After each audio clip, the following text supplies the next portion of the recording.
Vamos falar aqui sobre o trabalho numa transformação gasosa. Como é o trabalho numa transformação gasosa? Para isso, vamos considerar uma porção de gás em um recipiente com um êmbolo. Aqui nós temos um êmbolo aqui em cima, que faz com que esse gás esteja preso nesse recipiente.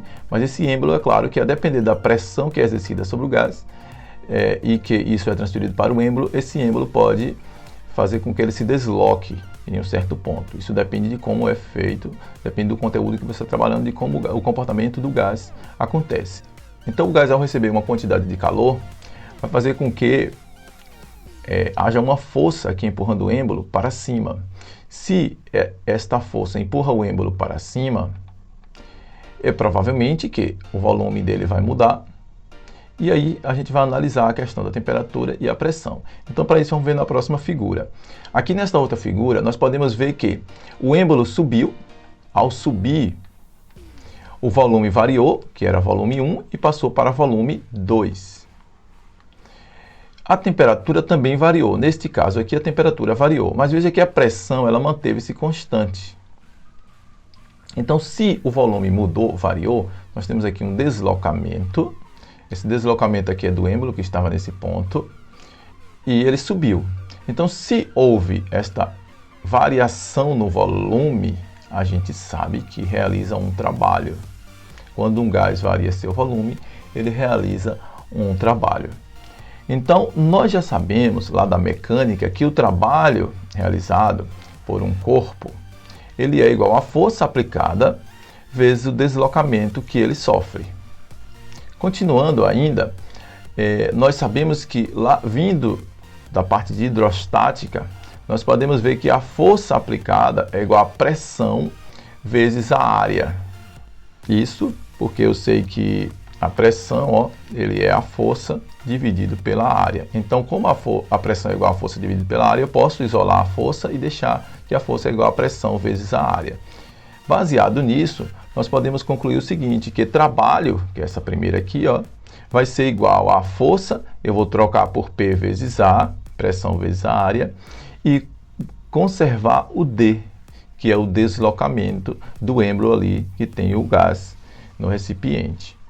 Ainda, nós podemos observar que AD é área e D é deslocamento. Se você considera um cilindro, que onde o gás está aqui é um cilindro, porém pode ser qualquer recipiente que consiga calcular a sua área, nós vamos considerar o cilindro. Se você considerar aqui na figura 2, este cilindro, que aumentou aqui o volume do gás, você vai ter uma base, a área da base dele, esse volume do cilindro aqui vai ser a área da base, vezes a altura. Vezes a altura. Então a gente consegue perceber que a altura é D e que a área da base é esse A aqui, essa área que ele diz aqui. Então, se eu tenho que volume é igual a A vezes D, aqui A vezes D é igual a variação do volume para um cilindro ou para qualquer recipiente que consiga. Então, variação de volume é V2 menos V1, já que eu tinha o volume 1 aqui, ele passou para um volume 2. Continuando, nós podemos observar que, pegando a fórmula de trabalho, aqui no finalzinho, nós podemos substituir o AD por ΔV. Então, nós concluímos que trabalho é igual a pressão vezes a variação do volume. Veja que a pressão, essa pressão é constante. Isso é constante. O volume não. Houve uma variação de volume quando o gás trocou calor aqui com o meio. Ou pode ser usado também em trabalho igual a pressão vezes V2 menos V1, já que é uma variação de volume. Então, nós podemos concluir aqui algumas coisas. Uma delas é, numa expansão, a variação do volume é positivo. Isso é quando expande, a quantidade de gás aumenta, o seu volume aumenta. E, portanto, o trabalho realizado é positivo. Então, esse trabalho aqui ele vai ser positivo quando eu tenho um ΔV, uma variação que vai ficar positiva. Continuando, nós temos que numa compressão, aí nesse caso vai diminuir o volume do gás, a variação de volume é negativa, essa variação de volume vai ser negativa e, portanto, o trabalho realizado é negativo, porque aí vai ser contra o gás, nesse segundo caso aqui. No primeiro vai ser a favor, no caso ele vai fazer o trabalho no sistema, né? No meio, vai expandir para o meio. E aí nós temos aqui mais uma observação, que em uma transformação que ocorre sem variação de volume, o volume vai continuar o mesmo, não há realização de trabalho. Então, o volume era V1, se ele continua o mesmo V1, isso não acontece, uma realização de trabalho, fica sem realizar. Continuando, nós temos aqui uma tabelinha para entender melhor essas observações, né? Reduzido, fica bem resumido aqui na tabelinha. O que é que nós temos na tabelinha?